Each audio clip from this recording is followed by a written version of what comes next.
দিদিভাই, প্রতিদিন তো একঘেয়েমি রান্না আমার ভালোই লাগে না। আসলে এই কথাটার সঙ্গে কে কে পরিচিত সেটা আমাকে একটু বলবেন? আর যার কারণে আমি আজকে অন্যরকম একটা রেসিপি নিয়ে চলে এসেছি। আজকে আমি পুঁই শাকের ফল দিয়ে সব রকম সবজির একটা অসাধারণ সবজি তৈরি করব।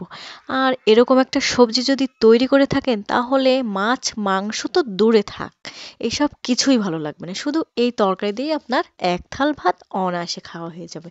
প্রথমে আমি কড়াইতে তেল বসিয়ে দিয়েছি। তেলটা গরম হয়ে গেলে এতে আমি পাঁচফোড়ন দিয়ে দেবো।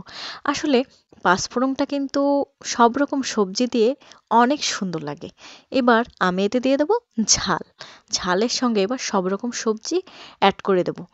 দিয়ে এবার ভালোভাবে এটা নেড়েচেড়ে নেব। সাথে দিয়ে দেবো যে পুঁই শাকের ফলগুলো ধুয়ে রেখেছিলাম সেটাই।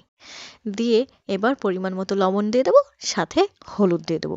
দেখুন, এই সাধারণ সাধারণ খাবারগুলো কিন্তু আসলে আমাদের মুখের অনেক রুচি বাড়িয়ে দেয়। আর বাচ্চাদের জন্য যদি সব রকম সবজি দিয়ে একটা সবজি তৈরি করা হয় তাহলে তো আর বলার ভাষাই থাকে না। এই জন্য আমাদের শরীরের দিক হিসাব করতে গেলে আমাদের এরকম সবজি আমাদের শরীরের জন্য অনেক উপকারী। আর যার কারণে মাছ মাংসর পাশাপাশি কিন্তু আমরা এমন একটা সবজি তৈরি করতেই পারি। তাই সবাইকে বলছি, আসলে আমাদের মাঝে মধ্যে এরকম ভিন্ন ভিন্ন রান্না করতে হবে। আমরা যখন শহরে বাজারে যাই তখন সবাই কিন্তু এই জিনিসগুলো দেখি যে অনেক খোঁজাখুঁজি করে। আসলে খেতে কিন্তু অনেক সুন্দরই লাগে। আপনাদের কার কার পছন্দ সবাই কিন্তু জানাতে ভুলবেন না। আমার কিন্তু এরই মধ্য দিয়ে একটু ভালোভাবে কষিয়ে নিয়ে গেছে, দেখছেন আমার কষাতে কষাতে কিন্তু একটু লালচে লালচে হয়ে গিয়েছে। এবার আমি এর মধ্যে একটু অল্প পরিমাণে দুধ দিয়ে দেবো। আপনারা চাইলে গুঁড়ো দুধ দিতে পারেন বা গরুর দুধও দিতে পারেন। আমি এখানে অল্প পরিমাণে দুধ দিয়ে দিয়েছি, আপনারা চাইলে স্কিপ করতে পারেন। এবার আমি অল্প পরিমাণে জল দিয়ে এটাকে একটু নেড়েচেড়ে কিছুক্ষণ ঢাকা দিয়ে রাখবো। ও, আরেকটা জিনিস দিতে কিন্তু ভুলে গিয়েছি, সেটা হচ্ছে অল্প পরিমাণে চিনি। কারণ কি সব রকম সবজিতে একটু অল্প পরিমাণে স্বাদের জন্য আমরা চিনি দিয়ে দিই। এবারে ঢাকা দিয়ে দেবো, কিছুক্ষণ ঢাকা দিয়ে রেখে দেব। ঢাকা দিয়ে দিলাম। এবার কিছুক্ষণ আমি ঢাকা দিয়ে রেখে দেব।